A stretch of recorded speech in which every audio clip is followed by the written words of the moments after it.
Long waiting times at public hospital emergency rooms expected to last until later this month. In Brazil, Lula da Silva sworn in as president for a third time. And Japan's defense ministry says a Chinese military drone flew over the waters of Okinawa Prefecture on Sunday.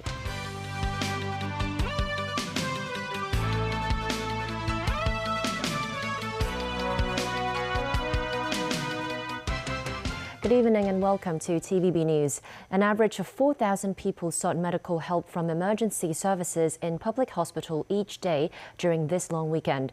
That's according to the hospital authority, which expects the demand will further go up tomorrow.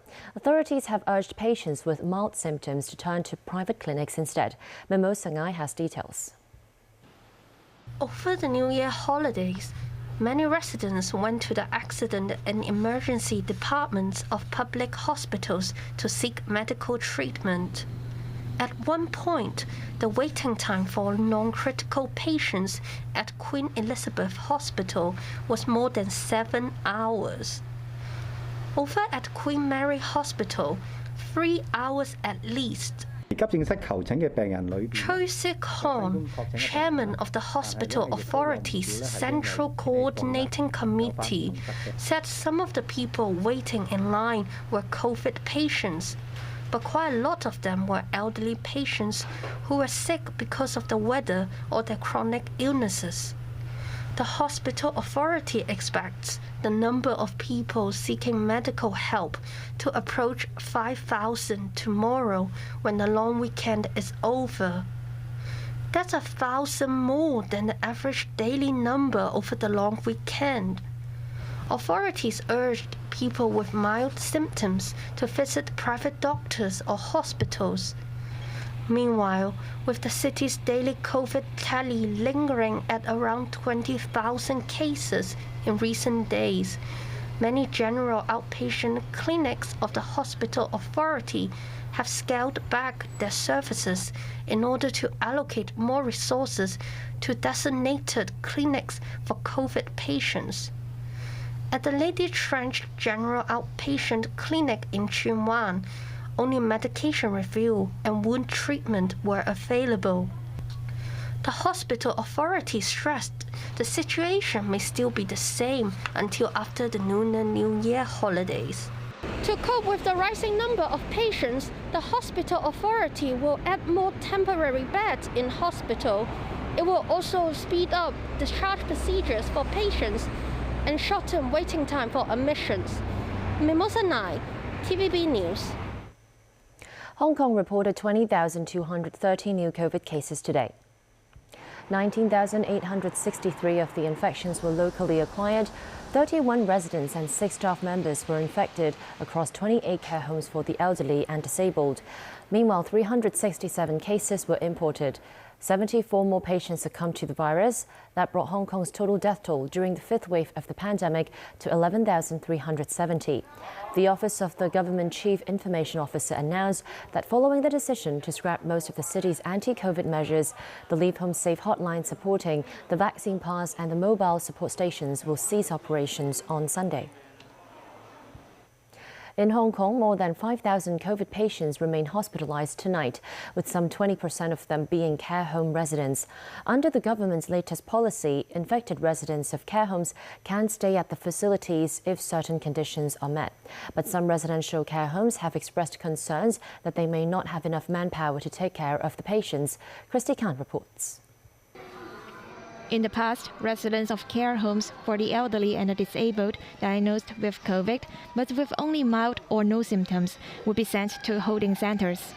However, starting this month, infected patients can choose to stay at the residential care homes as long as they have received at least 3 COVID jabs. A member of the Elderly Commission, Grace Lee, said she is not worried about the transmission risk in care homes, adding that about 80% of elderly residents in Hong Kong have been triple jabbed. Some residential care homes for the elderly will implement the new arrangements. The president of this residential care home said they will set up different zones in the premises to isolate infected patients and close contacts. But manpower is another issue of concern. A worker at a residential care home for the disabled said more staff members have come down with COVID recently, leading to a shortage of manpower. Additionally, he said the labor crunch has put a lot of pressure on the existing staff.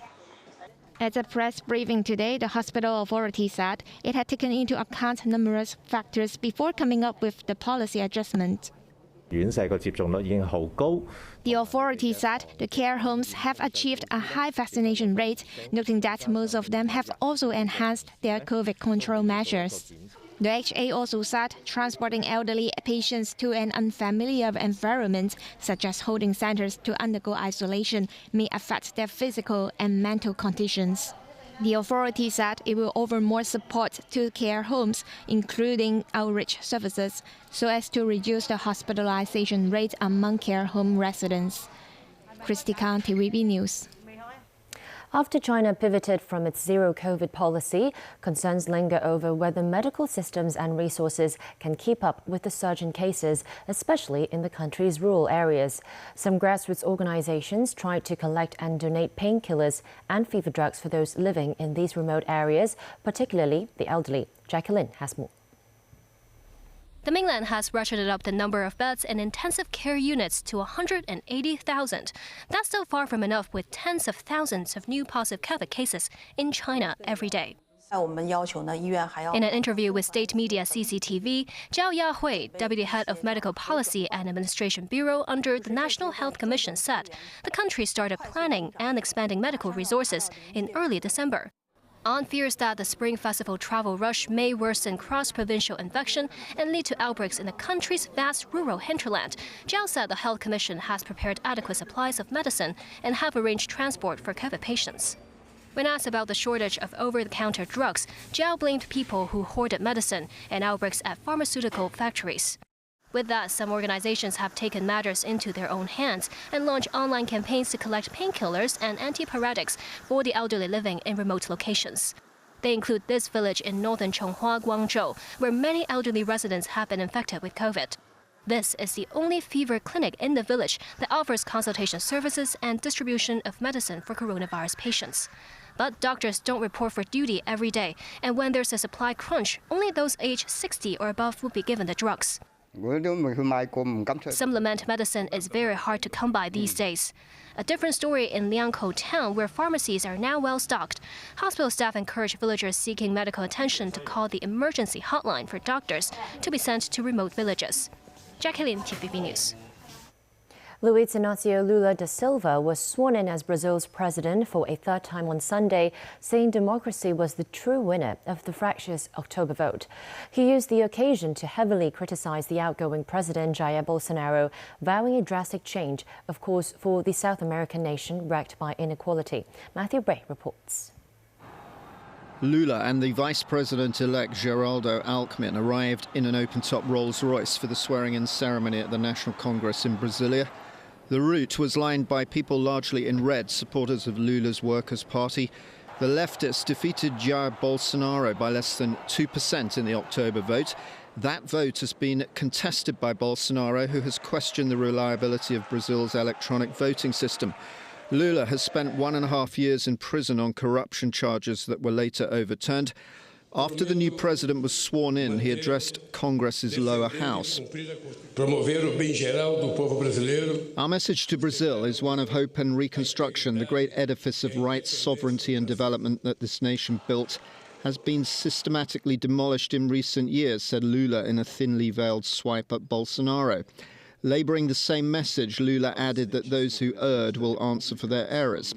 Controversially, he labelled the 680,000 Brazilians who died during the COVID pandemic as a genocide and said it should be investigated. Bolsonaro left Brazil for Florida on Friday after refusing to concede defeat, as some of his supporters called for a military coup to stop Lula returning to office. That insulates him from any immediate legal problems in Brazil, but he has lost presidential immunity. It also exempted him from handing over the presidential sash, a big symbolic act in Brazilian politics. After the swearing-in, Lula went to the Planalto Palace, walking up its ramp with a diverse grouping. including Chief Rayoni Metuktiri of the Kayak tribe, a cook and a disabled man, among others.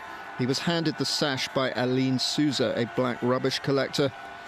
Lula will face more difficult economic conditions than he enjoyed in his first two terms, when a global commodities boom proved a windfall for Brazil. Now he says his priorities are fighting poverty, education and health.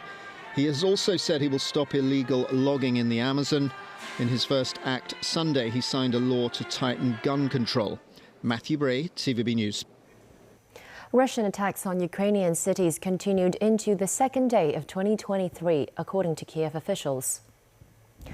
After New Year's Eve strikes that reportedly killed 3 people, Ukrainians in the capital, Kiev, and other cities endured more air raid sirens and explosions. Multiple blasts rocked the capital and other areas of Ukraine, with officials in the southern city of Kherson saying shelling blew out the windows of a children's hospital while surgeons were operating on a 13-year-old boy. Ukrainian President Volodymyr Zelensky said the country's air defenses had shot down 45 Iranian-built Shahad drones launched by Russia. He thanked the armed forces and praised the unity of Ukrainians, adding that he felt Russia was losing the war. Zelensky said Ukrainians were unified in their strength, while the Russians were unified only through fear. According to the Japanese Defense Ministry, a Chinese military drone flew over waters in the country's Okinawa prefecture on Sunday. Tokyo said the Chinese W-27 military reconnaissance drone flew between Okinawa's main island and Miyako Island, having approached from the East China Sea. Japan said the drone flew towards the Pacific before heading back to China and did not enter Japanese airspace. In response, Japan's Air Self-Defense Force readied fighter jets and patrolled the area. The Defense Ministry said this is the first time such a drone has been detected around Japanese waters. The Japanese Emperor Naruhito has given a New Year's address for the first time in 3 years as the country eased various restrictions. Nearly 10,000 people were allowed into the grounds of the Imperial Palace. Naruhito offered prayers for people's happiness and world peace on Monday, alongside his wife Empress Masako and their daughter. Japan entered its 8th wave of the coronavirus pandemic in November, and Naruhito acknowledged the virus had been difficult for all.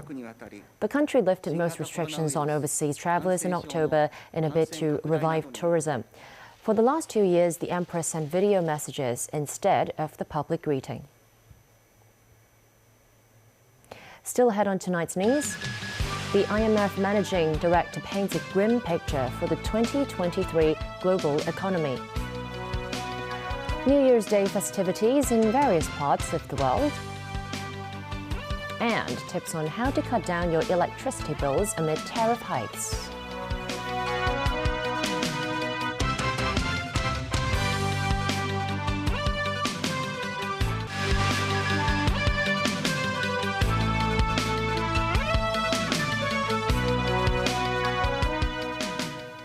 Welcome back to TVB News. The head of the International Monetary Fund, or IMF, has painted a grim picture for the global economy in 2023.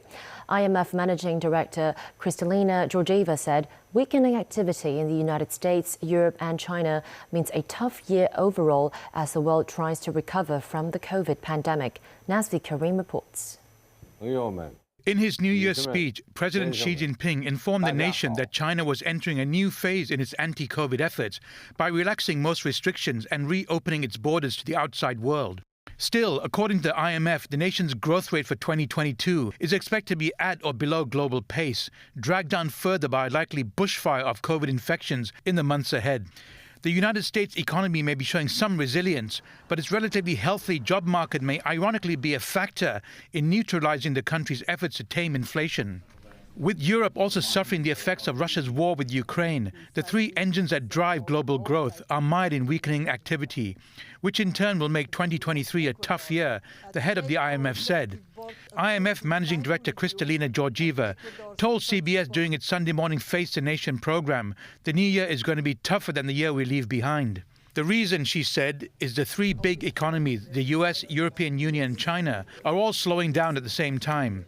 She said as China opens up and COVID cases rise, the impact on national growth would be negative, which in turn would affect the region and the world.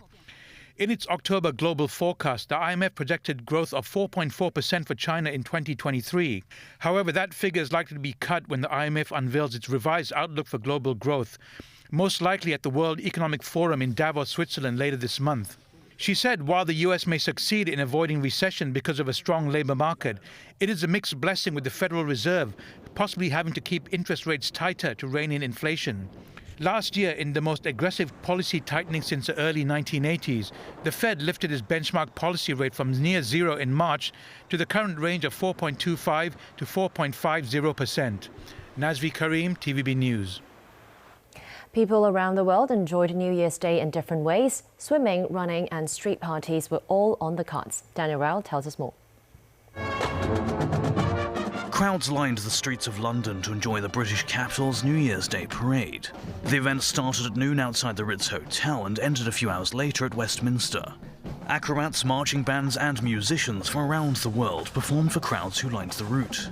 The first London New Year's Day parade took place in 1987. Organisers say the event reaches a television audience of more than 500,000 annually. In Rome, the traditional Tiber River New Year's plunge took place on Sunday.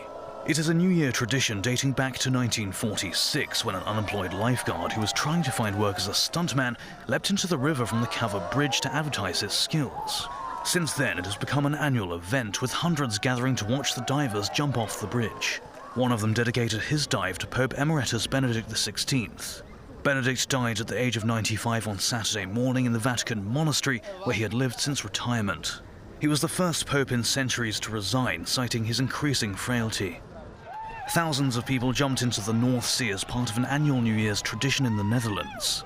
Participants could be seen running towards the sea in Scheveningen, traditionally the most famous New Year's dive location in the Netherlands. The temperature on the beach was 11 degrees Celsius at the time of the dive. The North Sea had an even chillier temperature of 7 degrees Celsius. All over the country, around 50,000 people joined the tradition at 142 spots. In the German capital, Berlin, thousands took part in a 4-kilometer New Year's Day run. Runners of all ages, and even children and dogs, could be seen at the Brandenburg Gate, which was the starting and end point of the event. As it was the 50th edition of the run, free admission was granted to every participant, who all received the same registration number, 2023. In Nicaragua, thousands of people burnt dolls made by local artisans to celebrate the New Year festivities. The dolls are made to represent the old year and are burned at midnight with firecrackers. Some dolls resemble famous actors or politicians. The idea is to bury all the bad things of the previous year and to welcome new hopes and wishes for what is to come. Daniel Roll, TVB News. Back locally, final preparations for the resumption of cross-border travel are underway at the West Kowloon High-Speed Railway Station. Lawmaker Michael Tian quoted a source familiar with the matter as saying train tickets will be open for sale as soon as tomorrow. He added that short-haul train rides will be resumed first. The website to purchase tickets on the mainland shows that tickets for trains going to Hong Kong's West Kowloon Station remains unavailable. The MTR has yet to give a timeline on when cross-border train services will resume, but stressed it is working around the clock to inspect facilities to ensure a smooth operation. Members of the public today expressed their condolences for the late Pope Emeritus Benedict XVI. From today until Wednesday, condolence services will be held at the Cathedral of the Immaculate Conception from 10 a.m. to 5 p.m. There will be a Requiem Mass on Wednesday evening. This morning, some residents were at the cathedral to pray. The Bishop of Hong Kong, Stephen Chow, wrote in the condolence book and bowed in front of the portrait of the late Catholic Church's former leader. While some mourned the loss of what they call a dedicated pope, others prayed for world peace and an end to the pandemic. As we head into the new year, electricity prices in the city have risen. While residents may have to change their habits if they wish to cut down their bills, the authorities are encouraging the public to use energy-saving appliances. At a time when the city's living cost is high and power prices are up 20 to 45%, what's the most practical way to live? Here's a tip from the former director of the Hong Kong Observatory. Lam Chiu-ying has not paid electricity bills for the past 2 years after receiving rebates from CLP Power for using minimal amounts of electricity. 咁風扇咧，通常我睇佢咧，大多數都係50-60火咁樣嘅。He noted in general, fans use 60 watts of electricity, while air conditioning units use over 1,000 watts. Adding this change alone already makes a huge difference in the amount of energy used in one's home. According to the Electrical and Mechanical Services Department, air conditioning units, cooking appliances and water heaters account for 70% of the energy use among Hong Kong households. Adding a change in people's habits can save a lot of power. 個人電子產品，例如電話。 An engineer from the department reminded people to unplug electronic items, such as phones, after charging them, and to turn off home appliances if they're not in use.